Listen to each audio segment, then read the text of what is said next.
الحمد للہ وکفى وسلام علی عبادہ الذین اصطفى اما بعد اعوذ باللہ من الشیطان الرجیم بسم اللہ الرحمن الرحیم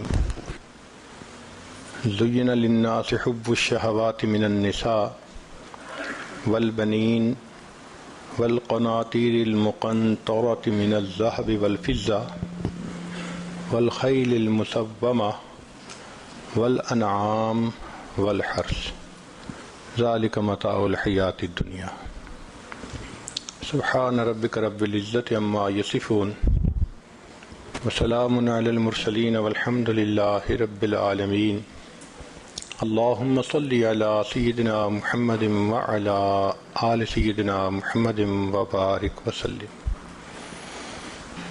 آج کے دور میں انسان تین مغالطوں میں پڑ گیا ہے۔ پہلا مغالطہ اللہ رب العزت کی معرفت کو حاصل کرنے میں مشغول ہونے کی بجائے مادے کی معرفت حاصل کرنے میں مشغول ہو گیا ہے۔ چنانچہ مادی ریسرچ کے اوپر اتنی محنت ہو رہی ہے کہ اس کا 10واں حصہ بھی اللہ کی معرفت کو پانے کے لیے محنت نہیں ہو رہی۔ حق تو یہ تھا کہ ہم اللہ کی معرفت پانے کے لیے زندگی گزارتے ہیں، تو اللہ تعالیٰ کی بجائے مادے کی معرفت کو حاصل کرنے میں زندگیاں گزر رہی ہیں۔ دوسرا، آخرت سنوارنے کی بجائے دنیا سنوارنا یہ مقصد بنتا چلا جا رہا ہے۔ جس بندے کو دیکھو وہی اس محنت میں، اس کوشش میں کہ میری دنیا کی زندگی سنور جائے۔ اور تیسرا، اپنے من کو سنوارنے کی بجائے انسان اپنے تن کو سنوارنے میں لگا ہوا ہے۔ حق تو یہ تھا کہ ہم اپنے من کو سنوارتے ہیں، مگر ادھر سے غفلت ہے اور تن کو سنوارنے کے پیچھے پڑے ہوئے ہیں۔ ذرا دیکھو، عورت کے 24 گھنٹوں میں سے کتنا وقت اپنے ظاہر کو سنوارنے میں گزرتا ہے۔ چہرے کی خوبصورتی، اپنے کپڑوں کی خوبصورتی، باقی چیزوں کی خوبصورتی، لگتا ہے 24 گھنٹے اسی سوچ اور فکر میں اس کا وقت گزر جاتا ہے۔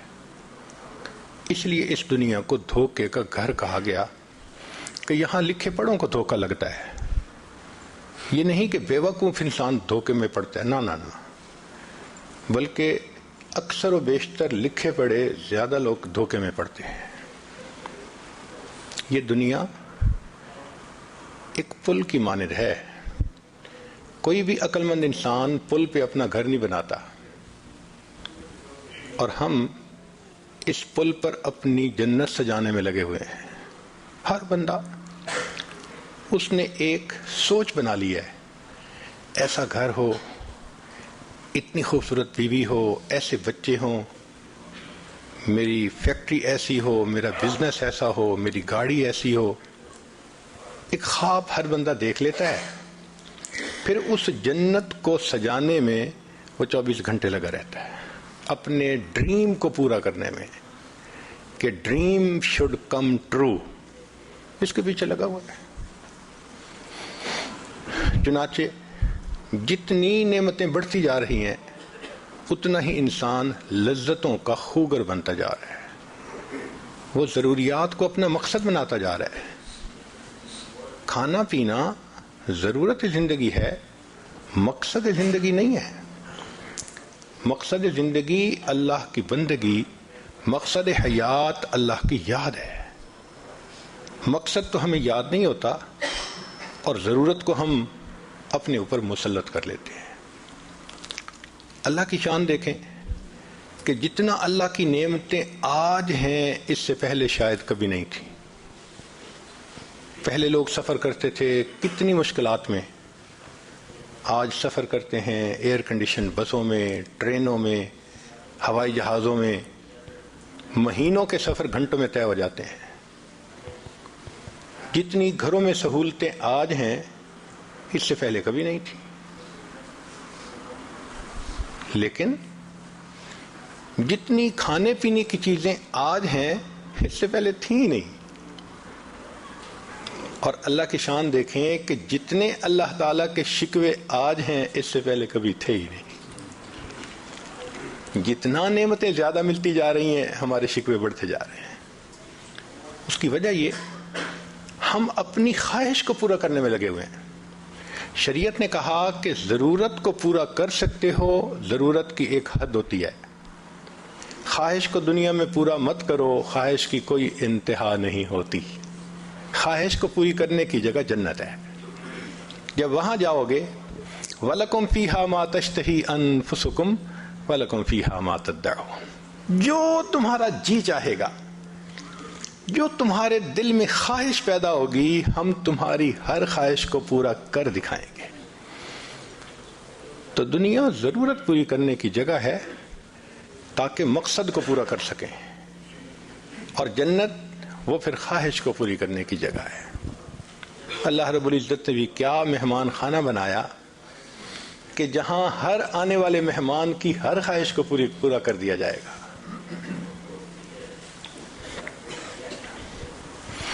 آج 3 طرح کی زندگیاں نظر آتی ہیں. ایک زندگی اس بندے کی جو نہ دین کو مانتا ہے نہ خدا کو مانتا ہے، یہ کافر کی زندگی ہے. اس کی زندگی 100% آخرت سے غافل ہو کے گزر رہی ہے.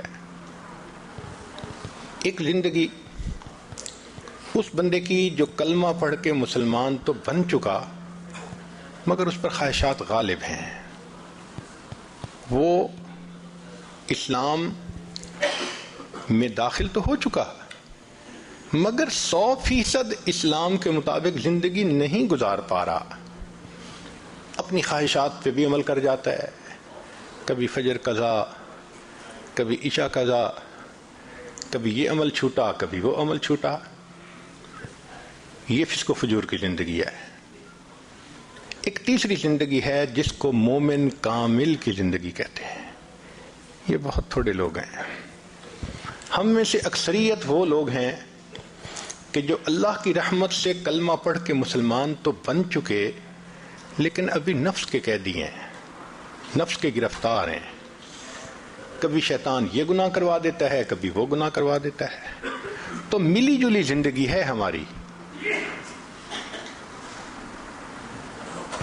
نام ہم مسلمان کا اپنے اوپر لے رہے ہیں، الحمدللہ کہ ہم نے کلمہ پڑھا ہے، مگر 100% شریعت کے مطابق زندگی ہماری نہیں ہے.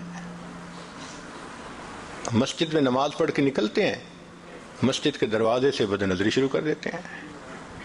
نماز بھی 5 وقت پڑھتے ہیں، زبان سے جھوٹ بھی بولتے ہیں. ہم دین میں وقت بھی لگاتے ہیں، کاروبار میں دھوکہ بھی دیتے ہیں. تو کہنے کو مسلمان مگر کام مسلمانوں والے نہیں ہیں. یہ ملی جلی زندگی ہے، اور اکثر زندگی آپ کو ایسے ہی ملے گی. اکثر مسلمانوں کو آپ دیکھیں وہ اسی طرح کی زندگی گزار رہے ہیں. آدھا تیتر آدھا بٹیر، یہ ہماری زندگی کی ایک ترتیب بنی ہوئی ہے. چنانچہ سکرین پہ غیر محرم کو دیکھنا معمول بنا ہوا ہے. بعض گھروں میں خبروں کے نام پہ محفلیں ہوتی ہیں شادی بیاہ کی، تو مرد اور عورت کی مخلوط محفلیں ہوتی ہیں، پردے کا بھی کوئی خیال نہیں ہوتا. تو ہیں بھی مسلمان الحمدللہ، مگر مرضی کی زندگی ہے، شریعت والی زندگی نہیں نظر آتی. نتیجہ کیا ہوتا ہے کہ مسلمان ہونے کے باوجود ہم اسلام کی برکتوں سے واقف نہیں ہوتے، ہم اسلام کی برکتوں سے محروم ہوتے ہیں. ہمارے ایک چھوٹے بچے نے آئی پیڈ کے اوپر کوڈ لگانا سیکھ لیا. چھوٹی سی عمر تھی، اب اس کا بڑا شوق. جب آئی پیڈ ہاتھ میں آئے روز اس کا کوڈ بدل کے نیا. اس کی امی نے اس کو سکھایا کہ دیکھو بچے، 1 ڈیجٹ رکھنا 3 4 5 تاکہ تمہیں پتہ رہے کہ کوڈ کیا ہے. اس کو یاد. اللہ کی شان، ایک دن جب اس نے کوڈ لگانا تھا تو لگاتے لگاتے درمیان میں کوئی ڈیجٹ بدل گئی. اب اس نے آئی پیڈ کو کھولنا چاہا، نہ کھلا. والدہ کو کہا آئی پیڈ نہیں کھلتا. جب چند دفعہ ٹرائلز کی تو اس نے کہہ دیا کہ اب آپ چند دفعہ صرف اور ٹرائی کر سکتے ہیں ورنہ بند ہو جائے گا. ہم نے ایک آئی ٹی اسپیشلسٹ تھے ان سے ریکویسٹ کی کہ بھئی بچہ رو بھی رہا ہے اور غلطی بھی کر بیٹھا ہے. اس نے 2 دفعہ ٹرائی کی تو آئی پیڈ مستقل بند ہو گیا, کھلتا ہی نہیں. اب ہمیں پھر دکاندار کے پاس جانا پڑا. اس نے ٹوٹل اس کو ریکنفیگر کیا, سارا ڈیٹا بھی گیا, فلاں بھی گیا, پھر جا کے نیا اس کا کوڈ بنا. اس دن بات سمجھ میں آئی کہ دیکھو ایک ڈیجٹ کا فرق پڑا. وہ بچہ بتاتا تھا کہ میں نے 4 کا کوڈ لگایا تھا لیکن اس میں سے ایک ڈیجٹ کوئی اور ہو گئی تھی, نہیں کھلا.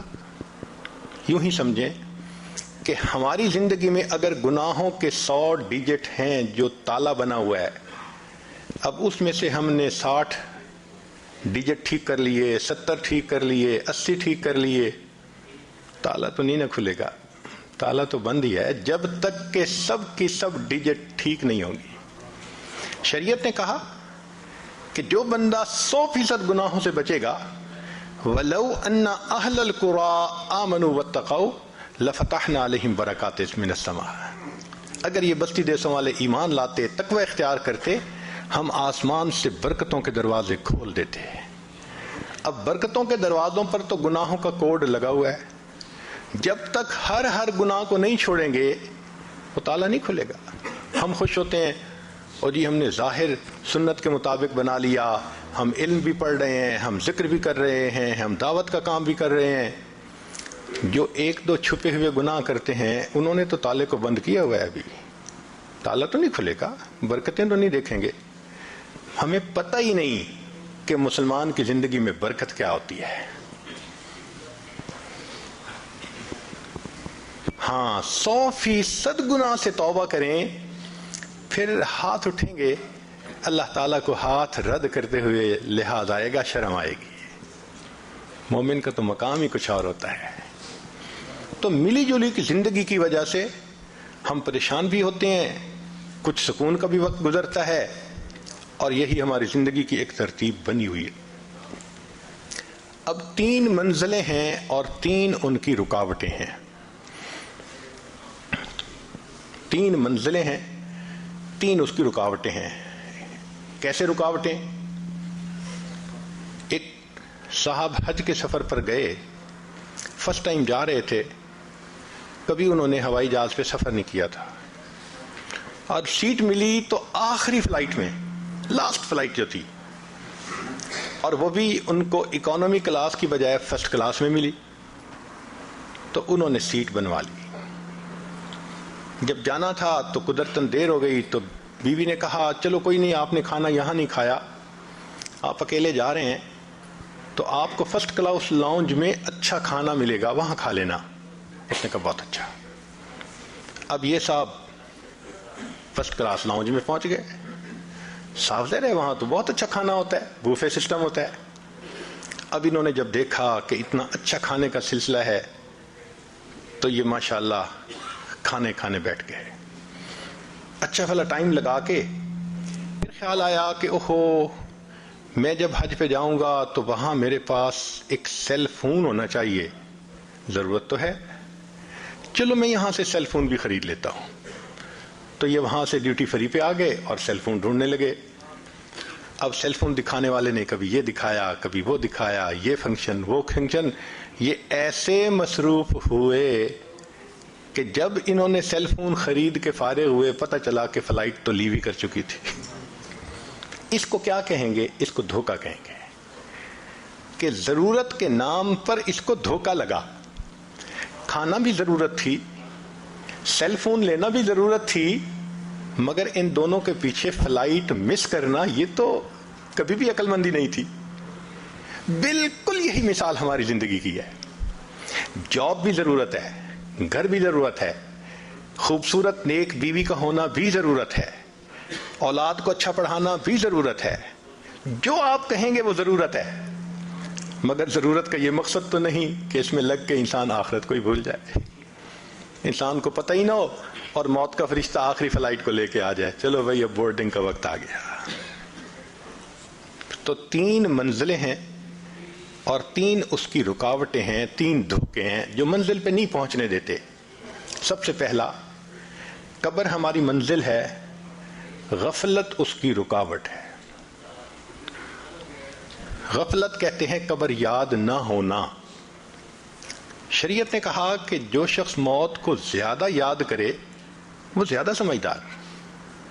چنانچہ انصار میں سے چند نوجوان صحابہ نبی الاسلام کی خدمت میں حاضر ہوئے، بہت خوبصورت سوال پوچھا، اے اللہ کے حبیب صلی اللہ علیہ وسلم، من اکیس الناس واحذم الناس، انسانوں میں سب سے زیادہ عقل مند اور سمجھدار کون ہے؟ نبی الاسلام نے فرمایا اکثرہم ذکر للموت، وہ جو موت کو کثرت سے یاد کرتا ہو، وَأَكْثَرْهُمْ اسْتِعْدَادًا لِلْمَوْتِ، اور جو ان میں موت کی سب سے زیادہ تیاری کرتا ہو، اولئک الاکیاس، یہ ہیں عقل مند لوگ، ذہبوا بشرف الدنیا وکرامت الآخرہ۔ تو نبی علیہ الصلوۃ والسلام نے تو ان کو عقل مند کہا جو موت کو زیادہ یاد رکھیں اور موت کی زیادہ تیاری کریں۔ نہ موت یاد ہو نہ موت کی تیاری یاد ہو تو وہ تو پھر نگاہ نبوت میں بے وقوف انسان ہے۔ تو آج سوچیں، ہم عقل مند ہیں یا بے وقوف ہیں؟ نبی علیہ الصلوۃ والسلام نے بے وقوف کس کو کہا؟ حدیث مبارکہ میں ہے الدنیا دار من لا دار لہ ومال من لا مال لہ ولہا یجمع من لا عقل لہ۔ لسان نبوت سے نکلے ہوئے الفاظ ہیں کہ جو دنیا کو جمع کرنے میں لگا ہوا ہے، اس شخص کے اندر عقل کی رتی نہیں ہے۔ تو آج دیکھو کہ ہماری زندگی کس طرح سے گزر رہی ہے۔ کہیں موت کا تذکرہ کر دو نا تو عجب سی بات نظر آتی ہے کہ اس نے کون سی انوکھی بات شروع کر دی۔ حالانکہ صحابہ کرام کا مزاج ایسا تھا کہ وہ وقتاً فوقتاً موت کا تذکرہ کرتے رہتے تھے، سنتے رہتے تھے۔ سیدنا عمر بن الخطاب رضی اللہ عنہ نے ایک شخص کے ذمہ لگایا تھا، آپ میرے ساتھ ساتھ رہنا اور موقع کی مناسبت سے موت کا تذکرہ چھیڑتے رہنا۔ ایک دن آپ نے اس کو کہا کہ بھئی اب آپ کسی اور قوم پہ لگ جائیں۔ اس نے کہا کیوں امیر المومنین، اب موت کو یاد کرنے کی ضرورت نہیں ہے؟ تو آپ نے اپنی ریش کی طرف اشارہ کر کے کہا کہ دیکھو اب اس میں جو سفید بال آ گئے یہ مجھے موت کی یاد دلانے کے لیے کافی ہے۔ عمر لانوں نے ایک انگوٹھی بنوائی ہوئی تھی، اس کے اوپر لکھا ہوا تھا کفا بالموت واعظا، اے عمر موت ہی واعظ کافی ہے۔ تو موت کو یاد کرتے رہتے تھے۔ جنازہ جا رہا ہے، کسی صاحب نے پوچھا یہ کس کا جنازہ؟ صحابی نے کہا تیرا جنازہ۔ تو وہ تھوڑا سا ایمبیرسمنٹ فیل کرنے لگے کہ کیا کہا؟ کہنے لگے بھائی اگر آپ کو برا لگا تو یہ میرا جنازہ۔ پھر بات سمجھائی کہ اے بھائی جو فوت ہو چکا اس کی تو موت آ چکی، اب یہ تیری باری ہے یا میری باری ہے، ہمیں اپنے بارے میں سوچنا چاہیے۔ تو اس سے پتہ چلتا ہے کہ نبی علیہ الصلوۃ والسلام نے مزاج ہی ایسا بنا دیا تھا ان کا کہ موت ان کو ہر وقت یاد رہتی تھی۔ جب موت یاد رہے گی نہ انسان دھوکہ دے گا، نہ کسی کی عزت پہ حملہ کرے گا، نہ انسان کسی کا حق مارے گا، انسان ایک اچھا انسان بن کے زندگی گزارے گا۔ اور جب موت یاد نہیں ہوگی تو پھر انسان کوئی بھی گناہ آسانی سے کر لے گا۔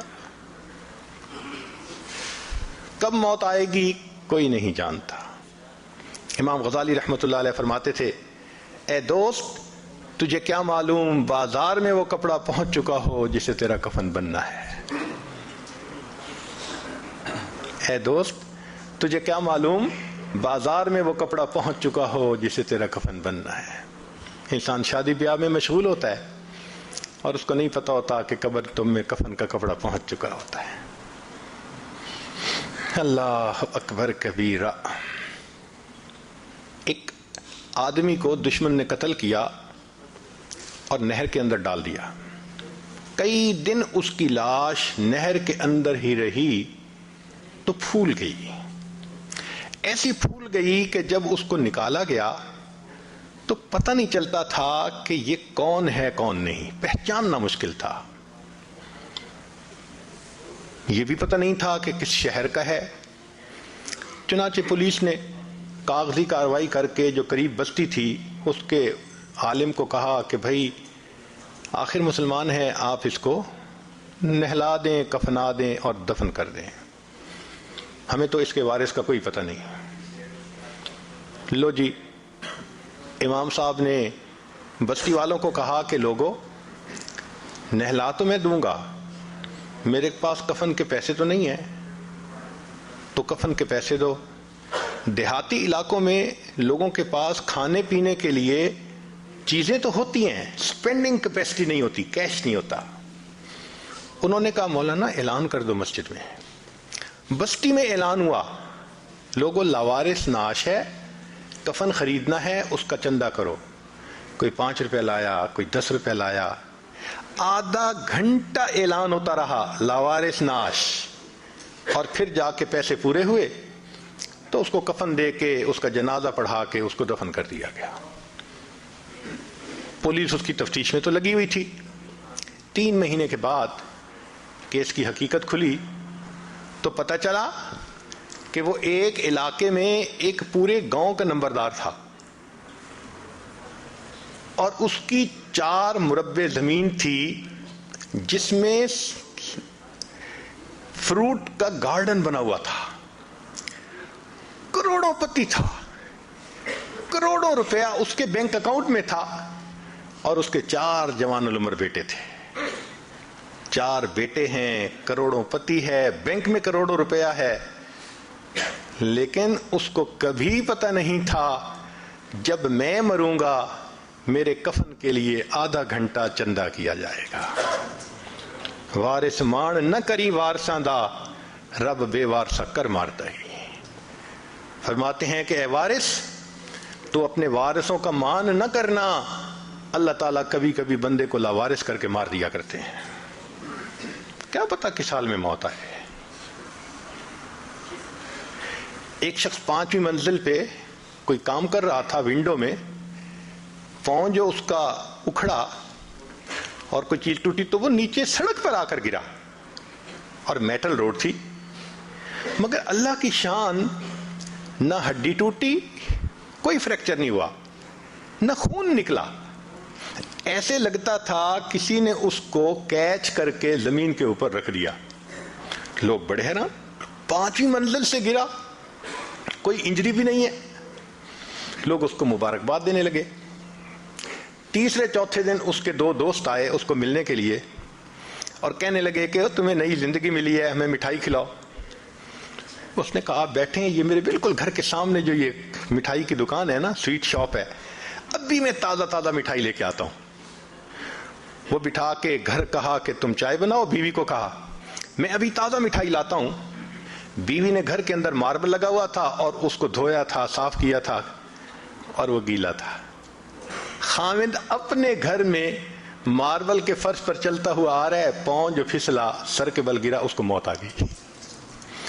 5ویں منزل سے گرا، ایک قطرہ خون کا نہیں نکلا، فرش سے پھسلا، موت کا وقت آ چکا تھا۔ ہمیں کیا پتہ کب موت آنی ہے۔ اس لیے نبی اسلام نے فرمایا کن فی الدنیا کأنک غریب او عابر السبیل، دنیا میں ایسے زندگی گزارو جیسے کوئی مسافر ہوتا ہے یا جیسے کوئی پردیسی ہوا کرتا ہے۔ جو پردیسی ہوتے ہیں نا، ان کے ذہن میں ہر وقت ہوتا ہے ہم نے واپس جانا ہے، ہم بھی یہاں پردیسی ہیں، ہر وقت یہ سوچ رہنی چاہیے کہ ایک دن ہم نے واپس اپنے وطن جنت جانا ہے، مگر غفلت آ جاتی ہے، اور غفلت بھی کیسی کہ بندے کو مرنا یاد ہی نہیں ہوتا۔ ایک بڑے میاں تھے، 85 سال عمر تھی، ایک مرتبہ اس عاجز نے ان سے بات کی کہ اب تو ہماری ریٹائرمنٹ کی عمر ہے، مجھے بھی چاہیے کہ میں اللہ اللہ کروں، نیکی کروں، آپ بھی اللہ اللہ کریں۔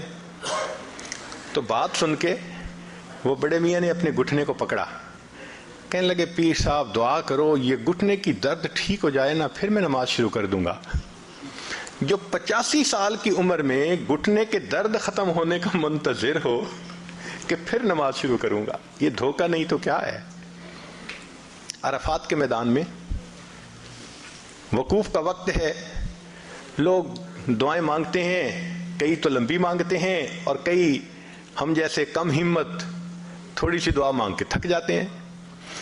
تو ہم نے دیکھا ایک بڑے میاں دو نوجوانوں کے ساتھ ہنسی مذاق کی باتیں کر رہے تھے، تو حیرت ہوئی، اللہ وقوف کا وقت ہے اور اس وقت میں بڑے میاں ہنسی مذاق کی باتیں. تو میرا دل چاہا کہ میں ان کو تھوڑا یاد دہانی کرواؤں، اور جب سنا تو ماشاءاللہ وہ نوجوانوں سے شادی کی باتیں کر رہے تھے، ٹاپک بھی یہ اور وقوف عرفات کا وقت. تو میں نے پوچھا بڑے میاں کیا حال ہے؟ کہنے لگے جو گزر جائے واہ واہ ہے، جو گزر جائے واہ واہ ہے.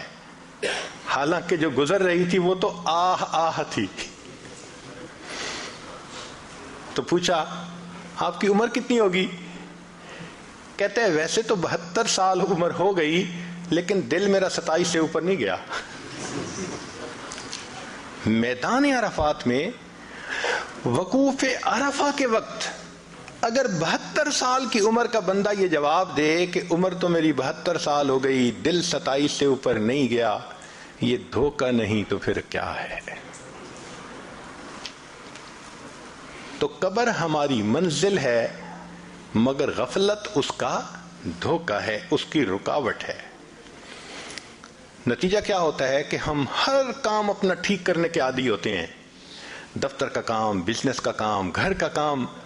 اگر کوئی رہ جاتا ہے تو وہ آخرت کا کام رہ جاتا ہے. نماز قضا ہو گئی، فجر میں آنکھ نہیں کھلتی، ذرا دیر سے سوتے ہیں، آج دعوت پہ چلے گئے اس لیے فجر نہیں ہو سکی. ان چیزوں میں لگ کے فجر نماز قضا ہو جانا یہ تو بہت بڑی الارمنگ کنڈیشن ہے. تو 3 منزلوں کی 3 رکاوٹیں. پہلی منزل قبر اور غفلت اس کی رکاوٹ ہے. دوسرا آخرت ہماری منزل ہے، دنیا اس کی رکاوٹ ہے. وہ کیسے؟ کہ دنیا کی ضرورتیں اتنی اہم بن جاتی ہیں کہ ہم ان کو پریورٹی دینا شروع کر دیتے ہیں اور آخرت بیک پہ چلی جاتی ہے. نتیجہ کیا نکلتا ہے کہ یہ دنیا ہمارے لیے دھوکہ بن جاتی ہے. نبی اسلام نے فرمایا الدنیا سحارتن، دنیا جادوگرنی ہے. جادوگر کا جادو ہو جاتا ہے نا تو بندے کو سمجھ نہیں لگتی کیا ہو رہا ہے. ایسے دنیا کا بھی جادو ہو جاتا ہے، بندہ دنیا سمیٹنے میں لگا ہوتا ہے، نہ اسے آخرت کی فکر نہ آخرت کی پرواہ. بس مولانا کیا ہے، مجھے تو مرنے کی بھی فرصت نہیں. حیرت کی بات ہے، کیسے مرنے کی فرصت نہیں؟ جب موت آئے گی تو پھر کیا آپ اس کو نہ کر سکیں گے؟ کہتے ہیں ایک شخص نے بڑا عالیشان محل بنوایا، پھر اس نے دوستوں کی دعوت رکھی اور پھر اس نے ایک تخت بنوایا کہ دعوت کے بعد یہاں بیٹھیں گے اور میں ایکسپلین کروں گا لوگوں کو اس کا ڈیزائن کیسے تھا، اس کا آرکیٹیکٹ نے کیسے کام کیا، میں نے ماربل کہاں سے لیا، فرنیچر کہاں سے لیا، شینڈلیئر کہاں سے لیا، میں ان کو ڈیٹیلز بتاؤں گا. جب محفل عروج پر تھی اور وہ اپنی بلڈنگ کے بارے میں سب کچھ بتا رہا تھا، دروازے پہ دستک ہوئی. حضرت شیخ الحدیث رحمۃ اللہ فرماتے ہیں کہ اس کا نوکر گیا دیکھنے کے لیے تو ایک بڑے میاں کھڑے تھے. تو نوکر نے غصہ کیا، بڑے میاں آپ کو دروازہ کھٹکھٹانا نہیں آتا؟ اس نے کہا جاؤ اپنے مالک کو جا کر کہو کہ ملک الموت آئے ہیں. تو وہ حیران ہو گیا، آیا اور آ کے اس نے مالک کے قریب آ کے کان میں کہا ایک بڑے میاں باہر کھڑے ہیں اور کہتے ہیں کہ جا کے بتاؤ ملک الموت آئے ہیں. تو نام سن کے وہ حیران ہوا، کہتے یار اس کو کوئی بہانہ بناؤ، بھیج دو اس کو. جب کہا نا کہ بہانہ بنا کے بھیج دو تو دیکھا کہ وہ بوڑھا سامنے کھڑا تھا. کہنے لگا کہ جب میں آتا ہوں میں لوگوں کو بھگتاتا ہوں، مجھے کوئی نہیں بھگتا سکتا. یہ کہا اور اس کی روح کو قبض کر لی. تو یہ دھوکہ ہے نا کہ انسان اتنا دنیا میں منہمک ہو جائے کہ آخرت ہی یاد نہ رہے، چاہے وہ بزنس ہو، چاہے وہ نوکری ہو یا کوئی اور چیز ہو. اچھا آج ہم اپنی زندگی کا جائزہ لیتے ہیں کہ ہم آج کیسے زندگی گزار رہے ہیں. ہے تو یہ بڑی پرسنل سی بات. لیکن ہم ذرا دیکھتے ہیں کہ آج عمومی طور پہ ہماری زندگی کا سکیجول کیا ہے. ہر بندے نے کوئی نہ کوئی روزانہ کا ٹارگٹ رکھا ہوتا ہے. مثلا بزنس مین جاتا ہے نا تو کہہ دیتا ہے بھئی آج کا سیل ٹارگٹ اتنا ہے, آج کے دن میں ہم نے اتنی سیل کرنی ہے. فیکٹری والا جاتا ہے اور جا کے اپنے جنرل مینیجر کو بتا دیتا ہے آج کی پروڈکشن کا ٹارگٹ اتنا ہے. تو ٹارگٹ ہوتا ہے جس کو وہ اچیو کرتے ہیں پھر تینوں شفٹوں میں ہمت کر کے. جو نوکری پیشہ ہوتا ہے وہ جاتا ہے اور اس کا ٹارگٹ ہوتا ہے کہ آج میں نے اپنے ٹیبل پہ جتنی ڈاک ہے نا سب ختم کر دینی ہے, سب بیک لاگ نکال دینا ہے. یہ ٹارگٹ ہوتا ہے اس کا دن کا. عورت کے گھر ٹارگٹ ہوتا ہے آج میں نے نا گھر کی اچھی سیٹنگ کر دینی ہے, صاف کر دینا ہے. چنانچہ اس کا بھی روزانہ کا ایک ٹارگٹ ہوتا ہے. ہم دن کے 8 گھنٹے 10 گھنٹے دکان میں, بزنس میں, نوکری میں لگا کے پھر گھروں کو واپس آتے ہیں. تو دن کا میجر پارٹ جو شروع کا ہے وہ تو گزر چکا ہوتا ہے. اب ایوننگ شروع ہو گئی. ایوننگ میں دیکھیے پھر ہمارا کیا معاملہ. جو ذرا عمر کے بڑے ہیں وہ خبروں کے نام پہ ٹی وی دیکھیں گے کہ جی ذرا میں نیوز دیکھ رہا ہوں. نوجوان ہیں انٹرنیٹ پہ بیٹھ جائیں گے, انٹر انٹو دی نیٹ, وہ گھر جائیں گے کسی جال میں.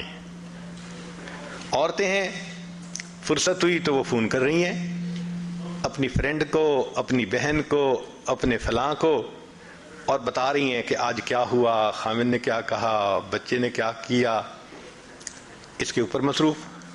جو چھوٹے چھوٹے بچے ہیں وہ کھیلوں میں مصروف ہو جائیں گے, چاہے وہ فزیکل کھیلیں ورنہ تو آئی پیڈ ہی لے کے بیٹھ جائیں گے. ہم نے بعض بچوں کو لے کر 4 سے 5 گھنٹے آئی پیڈ پہ بیٹھے رہتے ہیں.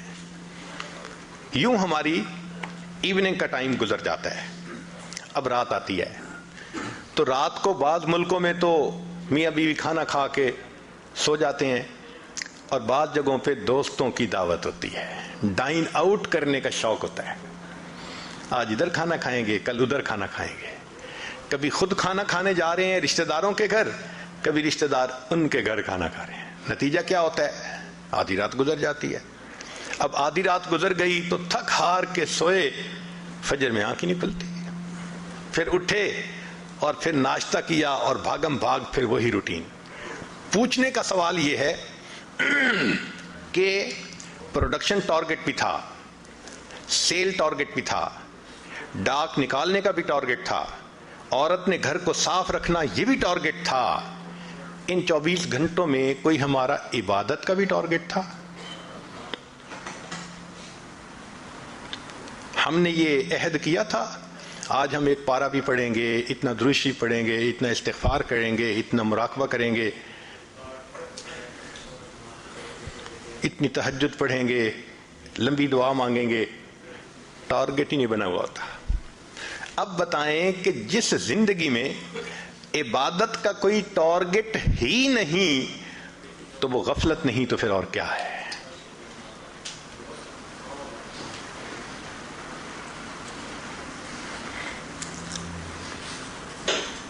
ایک بزرگ فرمایا کرتے تھے, اے دوست جتنا دنیا میں رہنا ہے اتنا دنیا کے لیے کوشش کر لے, جتنا آخرت میں رہنا ہے اتنا آخرت کے لیے کوشش کر لے. بھئی ہماری محنت پر پوچھنا ہونی چاہیے نا. دنیا میں تو رہنا ہے 150 سال, آخرت میں رہنا ہے ہمیشہ ہمیشہ. لیکن ہم دنیا کے لیے ٹائم کتنا سپینڈ کرتے ہیں اور آخرت کے لیے کتنا کرتے ہیں,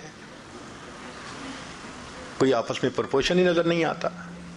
امام غزالی رحمۃ اللہ نے لکھا ہے, زمین و آسمان کے درمیان جتنی جگہ ہے, سپیس ہے, ٹوٹل رائی کے دانوں سے بھر جائے اور ایک پرندہ ایک دانہ کھائے, 1000 سال کے بعد دوسرا دانہ کھائے, پھر 1000 سال کے بعد تیسرا دانہ کھائے, ایک وقت آئے گا زمین و آسمان کے درمیان کا یہ سارے گندم کے دانے ختم ہو جائیں گے, آخرت کی زندگی کبھی ختم نہیں ہے.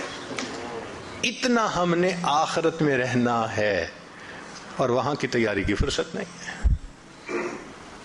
اور جہاں 150 سال رہنے، وہ اچھی زندگی گزارنے کا خواب ہمارے دماغوں پہ مسلط ہو چکا ہے۔ ساری عمر کما کے ہم ایک گھر مشکل سے خریدتے ہیں، اور آخرت کتنے آرام سے ہم بنا سکتے ہیں۔ چلیں آج آپ سے کیلکولیشنیں کرواتے ہیں، تھوڑی سی انجینئرنگ ہو جائے۔ آج نبی علیہ الصلوۃ والسلام نے فرمایا کہ جو شخص ایک مرتبہ سبحان اللہ کہتا ہے، اللہ تعالیٰ جنت میں ایک درخت لگا دیتے ہیں، اتنا بڑا درخت کہ عربی نسل کا گھوڑا اگر 70 سال تک دوڑتا رہے تب بھی سایہ ختم نہ ہو۔ یہ فضائل ذکر میں بھی حدیث ہے اور بھی بہت ساری کتابوں میں ہے۔ ایک دن ہمیں خیال آیا کہ ہم تھوڑا اس کی انجینئرنگ کرتے ہیں، تو ہم نے بیٹھ بیٹھ کے موٹی موٹی کیلکولیشنز کی۔ چیتا جو ہوتا ہے نا، چیتا یہ 90 کلومیٹر کی سپیڈ پہ بھاگتا ہے۔ جو لائن ہوتا ہے وہ 65 to 70 تک چلا جاتا ہے، اور جو گھوڑا ہے وہ 60 مائلز پر آور تک بھی جاتا ہے۔ ہم اس کو 50 لگا لیتے ہیں تاکہ کیلکولیشنیں آسان ہو جائیں۔ تو اگر 50 میل فی گھنٹہ کی رفتار سے عربی نسل کا گھوڑا دوڑے، اس کا مطلب عام گھوڑا نہیں، اسپیشل ریکارڈ قائم کرنے والے گھوڑے، تو ہم 50 کلومیٹر ہی لگا لیتے ہیں۔ تو 50 میل کی رفتار سے دوڑے تو 24 گھنٹے میں وہ 1200 میل کا فاصلہ طے کر سکتا ہے۔ 50 ضرب 24، سمپل سی کیلکولیشن ہے کہ 1200 میل ایک دن میں اس نے کر لیا، اور ایک مہینے میں 12 تیے 36,000 مائلز اس نے کر لیے۔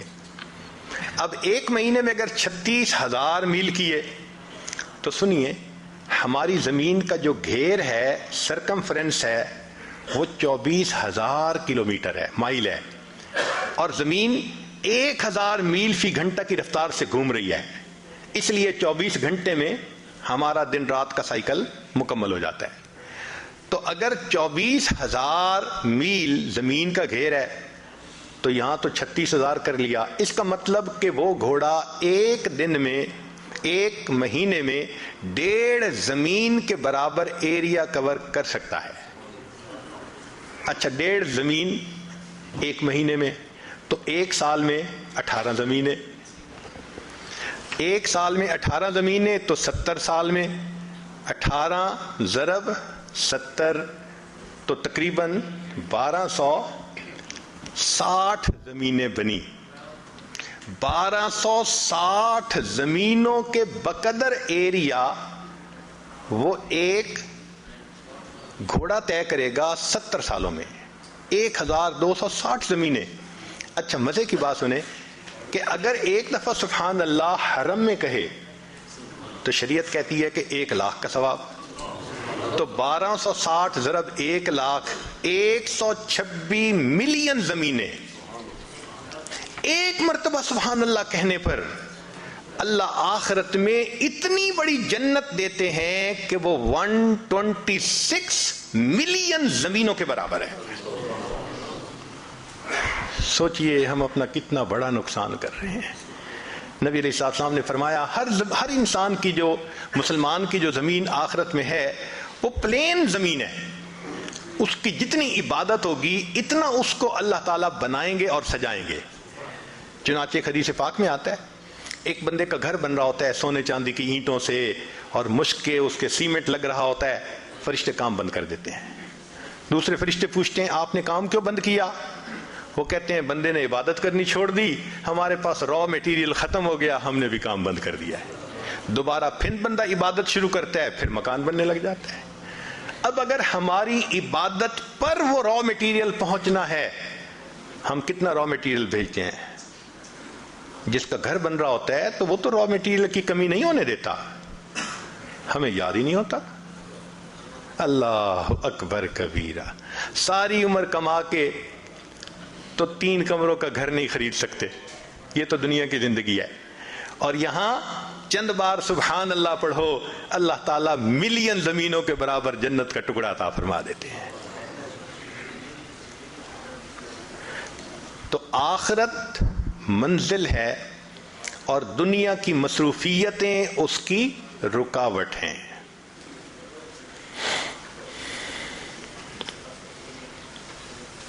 ہمارے مشائخ نے کہا، بات ذرا پتے کی ہے، امید ہے کہ آپ اس کو یاد رکھیں گے۔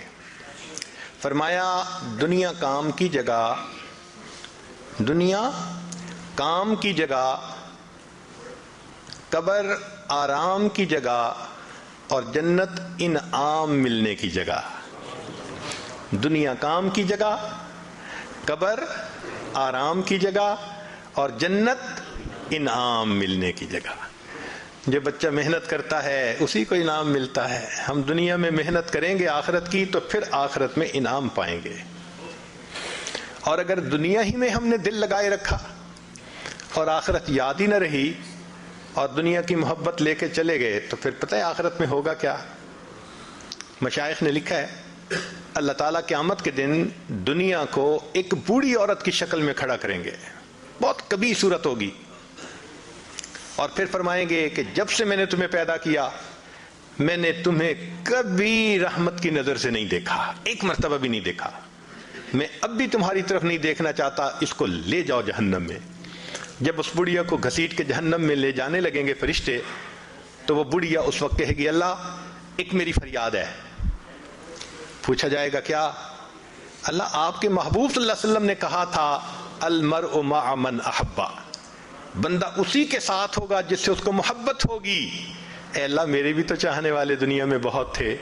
اللہ اعلان کروا دیں گے تھے جو دنیا سے محبت کرنے والے تھے سب اس کے ساتھ ملا کر جہنم میں ڈال دیا جائے۔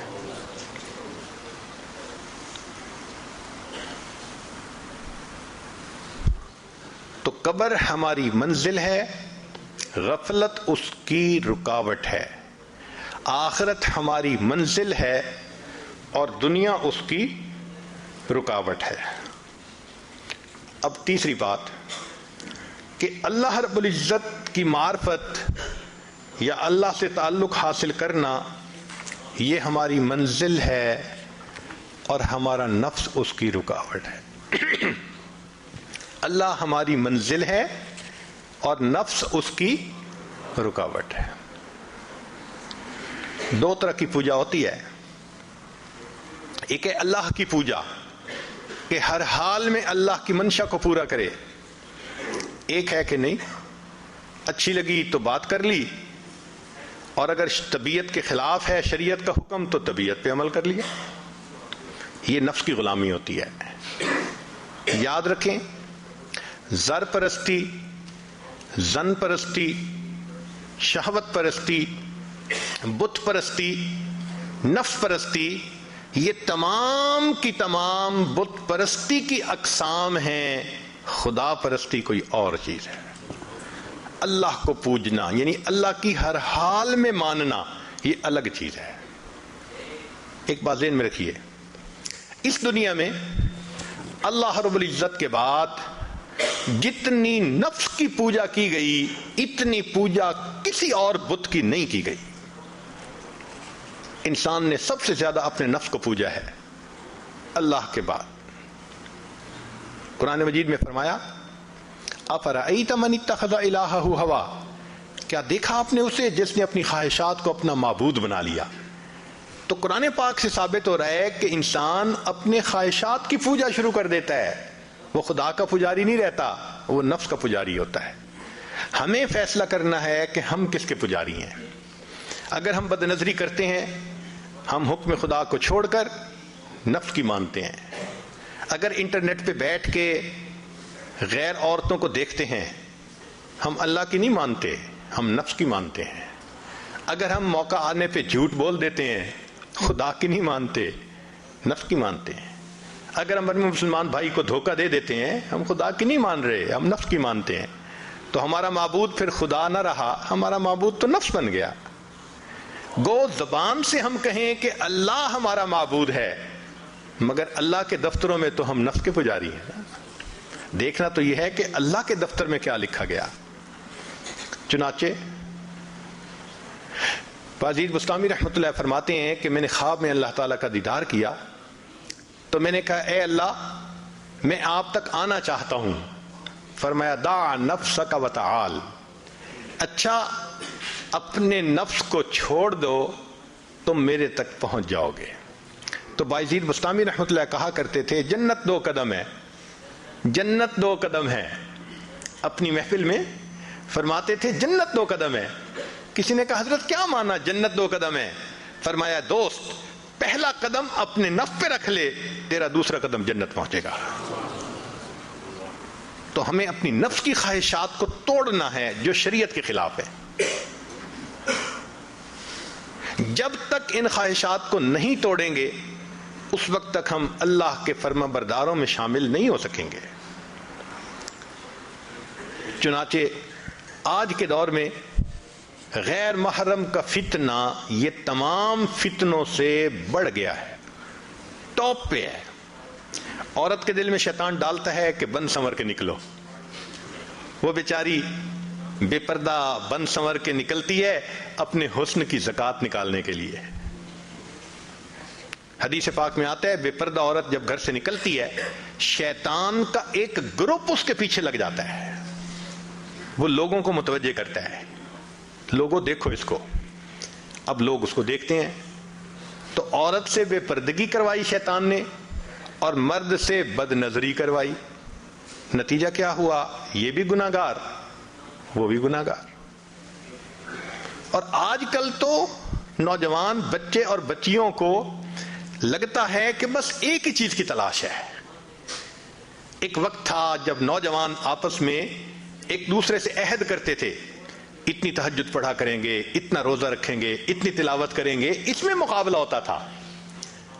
آج تو یا انٹرنیٹ ہے یا فیس بک ہے،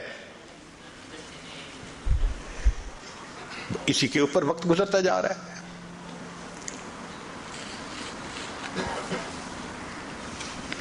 نتیجہ یہ ہے کہ آج ہر انسان اپنی خواہش کو پوری کرنے میں لگا ہے الا ماشاء اللہ. ایک زمانہ تھا صرف نوجوانوں کے اوپر بندے کو فکر ہوتی تھی کہ ذرا کچی سی عمر ہے بہک نہ جائیں. آج تو بوڑھوں کا پتہ نہیں ہے. ایک نوجوان میرے پاس آیا، اس کی عمر 18 سال تھی، زاروں قطار رونے لگا. اتنا رو رہا تھا کہ میرا جی چاہ رہا تھا اگر کوئی کام میرے بس میں ہوتا نا تو میں بچے کے آنسو پوچھ لیتا، میں اس کام کو کر دیتا. میں نے اس کو کہا بچہ تم کیوں اتنا رو رہے ہو، کیا ہوا؟ کہنے لگا میری دادوں کے لیے دعا کریں. 18 سال کا نوجوان بچہ نیک دادوں کے لیے رو رہا ہے. کیا ہوا؟ کہنے لگا 2-3 سال سے دادا ابو فوت ہو گئے اور میری دادو انٹرنیٹ پہ روزانہ 2 سے 3 گھنٹے بیٹھ کر ننگی تصویریں دیکھتی ہے. آج بچہ آ رہا ہے اپنی دادوں کے بارے میں پریشان ہو کر. وہی زمانہ آ گیا، بوڑھے بھی فتنے سے محفوظ نہیں رہے.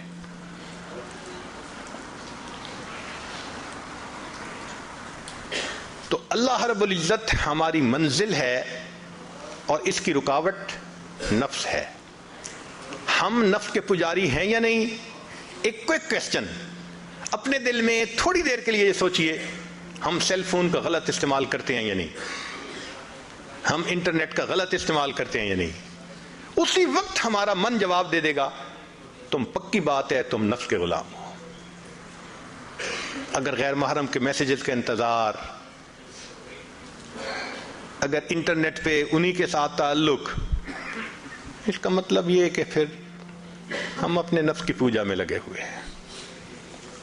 تو اللہ رب العزت ہماری منزل ہے، نفس اس کی رکاوٹ ہے. اس لیے فرمایا کہ قرب قیامت میں خلوت کے گناہ بڑھ جائیں گے. جتنا کوئی تنہا ہوتا ہے آج اتنا وہ گناہ میں ملوث زیادہ ہوتا ہے. ایک زمانہ تھا جتنا خلوت میں ہوتے تھے اتنا اللہ کی یاد میں زیادہ ہوتا تھا. آج جتنا خلوت میں ہے اتنا گناہ زیادہ. اور جن بچوں کی ادھر ادھر انوالومنٹ ہو جاتی ہے وہ تو ایک نظر میں بندہ فگر آؤٹ کر لیتا ہے. گھر والوں کے ساتھ مل کے کھانا بھی نہیں کھائیں گے, ان کو کھانا بھی نہیں کھانا, ان کو یہاں بھی نہیں جانا ماں باپ کے ساتھ مل کر. آپ دیکھیں گے وہ یہی کہیں گے کہ بس ہمیں ہمارے حال پہ چھوڑ دو. اس کا مطلب ہے something is seriously wrong somewhere. نبی علیہ السلام نے ارشاد فرمایا قرب قیامت میں لوگ اپنی بیویوں سے زنا کریں گے. ہم نے حدیث پاک پڑھی تو ہمیں سمجھ نہیں آئی. ہم نے اپنے استاد سے پوچھا کہ استاد جی یہ کیا معنی ہے کہ اپنی بیویوں سے زنا کریں گے؟ تو انہوں نے فرمایا ہاں اس کی کئی صورتیں ہیں. ایک صورت تو اس کی یہ ہے کہ مرد یا عورت کوئی کفریہ بول دے اور نکاح ٹوٹ جائے اور ان کو اس کا پتہ ہی نہیں کہ نکاح ٹوٹا یا نہیں. اور واقعی آج تو کفریہ کلمات کا علم ہی نہیں لوگوں کے پاس. بہت سینسٹیو مسئلہ ہے یہ. مالا بدہ من میں فارسی کی کتاب ہے, ہم مفتی صاحب سے پڑھ رہے تھے, تو جب انہوں نے کلمات کفر پڑھائے تو ہماری آنکھیں کھل گئیں. اس میں حضرت مفتی کفایت اللہ رحمۃ اللہ علیہ نے لکھا ہے, مفتی قاضی ثناء اللہ پانی پتی رحمۃ اللہ علیہ نے لکھا ہے کہ اگر دو بندے گفتگو کر رہے تھے, ایک نے کہا کہ یہ تو شریعت کی بات ہے اور اگلے نے جواب دیا رکھ پرے شریعت کو فقد کفر, وہ آدمی کافر ہو گیا. شریعت کے بارے میں ایسی بات کہہ دینا کہ رکھ پرے شریعت کو, ایمان کہاں بچتا ہے؟ سوچئے. تو ہمیں چاہیے کہ ہم علماء سے پوچھیں کہ بھئی کلمات کفر کون کون سے ہیں. یہ نہ ہو کہ کہیں ایسے جملے ہم بولیں. کئی جملے تو بہت کامن ہیں. مثلا علماء نے لکھا ہے کہ کسی نے کہا کہ کہاں رہتے ہو؟ دوسرے نے کہا فلاں جگہ رہتا ہوں. او خدا دے پچھاوڑے, خدا کے پچھاوڑے یعنی خدا کے پیچھے رہتے ہو, فقد کفر, ایسا بندہ کہنے والا کافر ہو جاتا ہے. تو ان کا علم حاصل کرنا ضروری کہ کہیں ہم تو اپنی گفتگو میں کوئی ایسی بات نہیں کہہ جاتے, اور اگر نکاح ٹوٹ گیا تو پھر اپنے ذہن میں میاں بیوی رہ رہے ہیں اور زنا کا گناہ لکھا جا رہا ہے. تو فرمایا کہ مرد قرب قیامت میں اپنی بیویوں سے زنا کریں گے. ایک صورت تو یہ ہے, یہ کفریہ کلمہ بیوی بولے تو بھی نکاح ٹوٹا, خامد بولے تو بھی نکاح ٹوٹا. اور دوسری صورت ایک دوسرے کے ساتھ آرگومنٹس, اور یہ تو ہر گھر کی آج بات نظر آتی ہے. جس گھر میں دیکھو الا ماشاء اللہ وہی حال ہے. جب شادی ہوئی میں بولتا تھا بیوی سنتی تھی. اس نے کہا پھر, کہتے پھر بچے ہو گئے, پھر بیوی بولتی تھی میں سنتا تھا. اس نے کہا پھر, کہتے پھر ہم دونوں بوڑھے ہو گئے, ہم دونوں بولتے تھے محلے والے سنتے تھے. تو بڑھاپے میں آرگومنٹس اور زیادہ. اب ان آرگومنٹس میں ہوتا کیا ہے کہ مرد کی زبان سے کنائے میں طلاق نکل جاتی ہے. کنایا کہتے ہیں کہ لفظ تو طلاق کا نہیں بولا لیکن بات ایسی کر دی کہ جس کا مفہوم طلاق والا ہوتا ہے, اس کو کنائے میں طلاق کہتے ہیں. اب یہ گناہ بہت زیادہ ہے کہ غصے میں کہہ دیتے ہیں چلی جا, مجھے تیری کوئی ضرورت نہیں آج کے بعد. اس قسم کے الفاظ کہ جس کا نتیجہ یہ نکلے کہ تو میری بیوی نہیں ہے, اس کو کنایا کہتے ہیں. اب اس کے مسئلے بھی سیکھنے چاہیے. بھئی نکاح کیا ہے تو کیسے ٹوٹ سکتا ہے, یہ مسئلے بھی تو آنے چاہیے نا. یہ کہاں لکھا ہوا ہے کہ آپ ٹیکس کے سب مسائل جانتے ہیں, بزنس کے سب کوڈز جانتے ہیں, فلاں کا سب نالج آپ نے حاصل کیا ہوا ہے, اور ایک مومن نکاح کر لیتا ہے اور اس کو نکاح طلاق کا پتہ ہی نہیں ہوتا. یہ کہاں کا انصاف ہے؟ شریعت کہتی ہے علم حاصل کرو. ایسا نہ ہو کہ کنائے میں طلاق ہو جائے, ہمیں پتہ بھی نہ ہو اور میاں بیوی مل کے رہ رہے ہیں. اور آج تو یہ معاملہ ہے کہ زبان سے طلاق کہہ دیتے ہیں, ہو بھی جاتی ہے, پتہ بھی ہے دونوں کو, مگر بدنامی ہو جائے گی, پھر ایک دوسرے کے ساتھ رہ رہے ہوتے ہیں. چنانچہ ہمیں ایسے لوگ ملے, 5 وقت کا نمازی, تہجد پڑھنے والا, سب نیکی کرنے والا. خود اس نے مجھے کہا کہ آج سے 8 سال پہلے میں نے اپنی بیوی کو طلاق دے دی تھی غصے میں, ویسے میں نے غصے میں دی تھی. میں نے کہا کبھی کسی نے بیوی کو خوش ہو کے طلاق دی؟ دیتا تو غصے میں ہی ہے نا. یہ کیا بات ہوئی کہ غصے میں دی تھی؟ بھئی طلاق تو ہو گئی. اور جی پھر بعد میں ہم نے سوچا وہ بھی نیک ہے میں بھی نیک ہوں, بدنامی ہو جائے گی, بچے خراب ہو جائیں گے, تو بس پھر ہم نے پھر اکٹھا رہنا شروع کر دیا. نہ رشتہ داروں کو پتا, نہ علماء سے پوچھا. پھر میاں بیوی اکٹھا رہ رہے ہیں, ایک گھر ایک کمرے میں.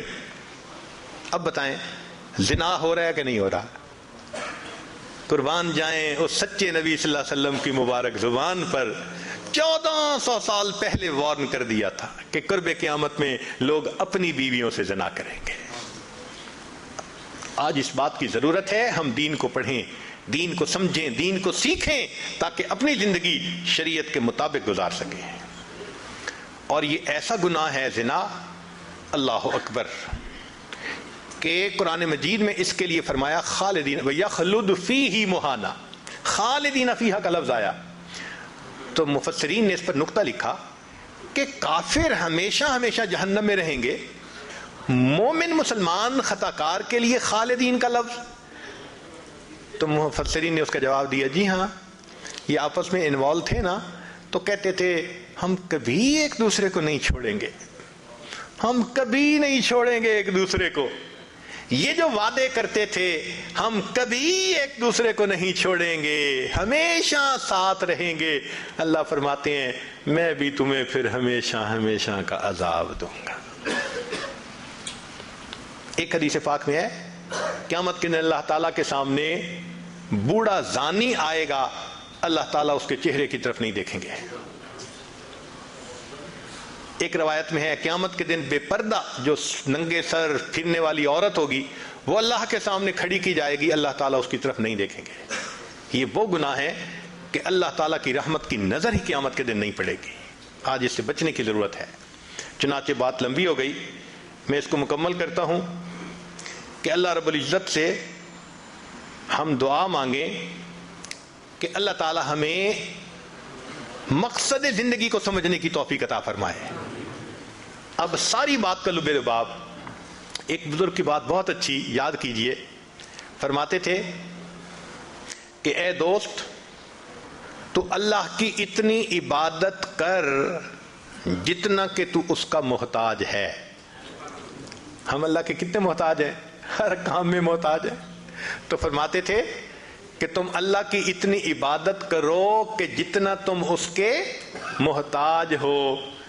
اور دوسری بات کہی اتنا گناہ کرو جتنا عذاب سہنے کی تم میں طاقت ہے. ہم تو دھوپ کی گرمی برداشت نہیں کر سکتے, اللہ تیرے جہنم کی گرمی کہاں برداشت کر سکیں گے. تو آج کی مجلس میں ہم اپنے گناہوں سے توبہ کر کے ایک نئی ایمانی اسلامی قرآنی زندگی بسر کرنے کا ارادہ کریں. وآخر دعوانا ان الحمدللہ. ویڈیو کے نیچے سبسکرائب کے بٹن پہ کلک کریں, بیل کے آئیکن پہ کلک کیجئے تاکہ ہر نئی ویڈیو